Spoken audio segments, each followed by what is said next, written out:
Assalamualaikum warahmatullahi wabarakatuh. Perkenalkan, nama saya Siti Absa Yunus.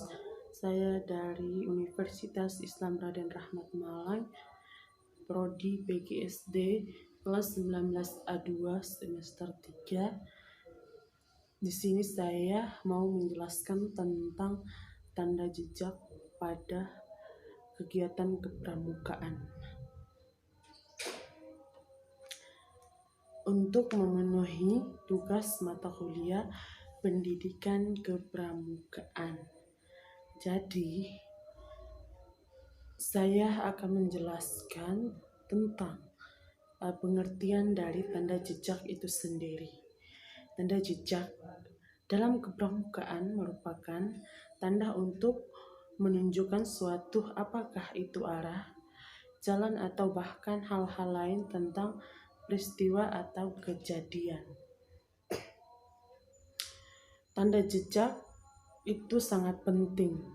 Pentingnya meninggalkan tanda jejak saat melakukan eksplorasi atau pendakian adalah supaya kita bisa melacak kembali jalur yang telah kita gunakan sehingga dapat mencegah kemungkinan tersesat. Membuat tanda jejak di alam juga berfungsi sebagai panduan membuka jalur baru. Berdasarkan media yang digunakan, tanda jejak terbagi ke dalam 4 macam, yaitu tanda jejak di atas tanah, tanda jejak ranting, tanda jejak rumput, dan tanda jejak batu. Sedangkan berdasarkan fungsinya, tanda jejak dibagi menjadi 2 macam, yaitu tanda jejak yang menunjukkan arah dan tanda jejak yang menunjukkan kondisi. Yang pertama itu tanda jejak di atas tanah. Tanda jejak di atas tanah digunakan dengan menggores atau menggambar pada bidang tanah yang datar dengan goresan agak dalam supaya tidak mudah hilang atau tertutup.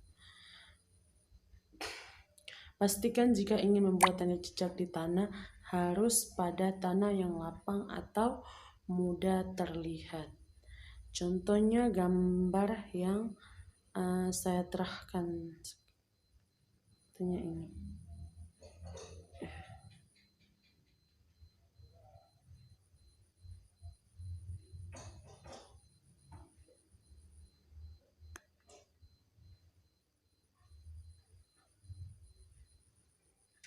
Yang berikut tanda jejak dengan menggunakan batu. Tanda jejak dengan menggunakan batu sebagai tanda jejak adalah cukup banyak digunakan oleh petualangan karena jika disusun dengan benar, tanda batu tidak akan mudah hilang. Kalian bisa menumpukan batu dengan bentuk yang tak lazim supaya mudah dilihat.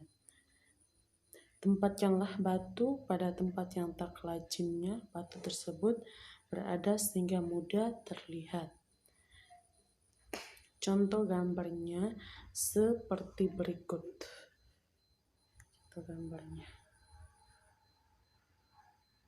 Ini contoh susunan batu yang digunakan untuk sebagai tanda jejak dalam sebuah kegiatan petualangan atau dalam kepramukaan. Yang selanjutnya yaitu tanda jejak menggunakan ranting. Di sini tanda jejak menggunakan ranting ada diterahkan, contohnya yaitu berupa ini.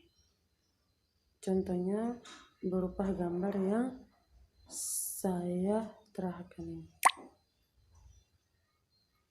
Jadi tanda jejak menggunakan ranting itu sendiri direkayasa demikian rupa untuk menunjukkan arah ataupun kondisi daerah tertentu. Tanda jejak menggunakan ranting ini umumnya dibuat dengan mematahkan ranting dan membuatnya menjadi bentuk sedemikian rupa. Yang berikut atau yang keempat, tanda jejak yang menggunakan rumput. Jadi tanda jejak yang menggunakan rumput memiliki bentuk-bentuk atau contoh sebagai berikut.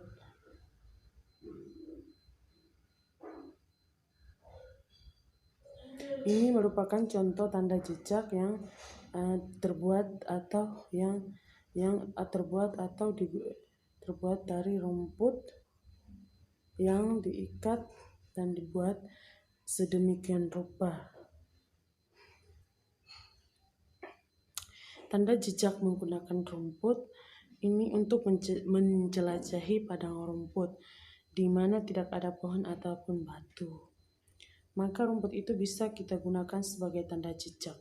Caranya itu sederhana, dengan mengikat beberapa rumput menjadi satu bagian dan kita buat menurut fungsi pemahamannya.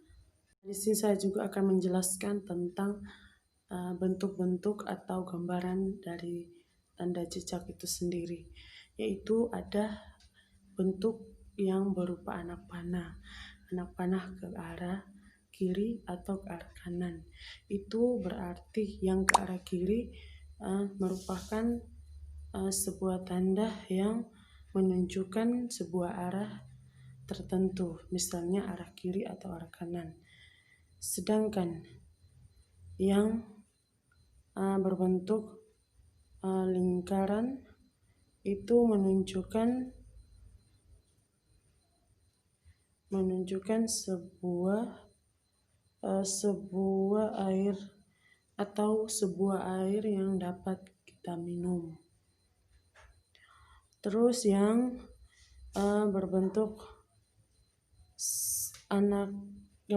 silang atau berupa X itu menunjukkan sebuah tanda jangan melalui jalan tersebut.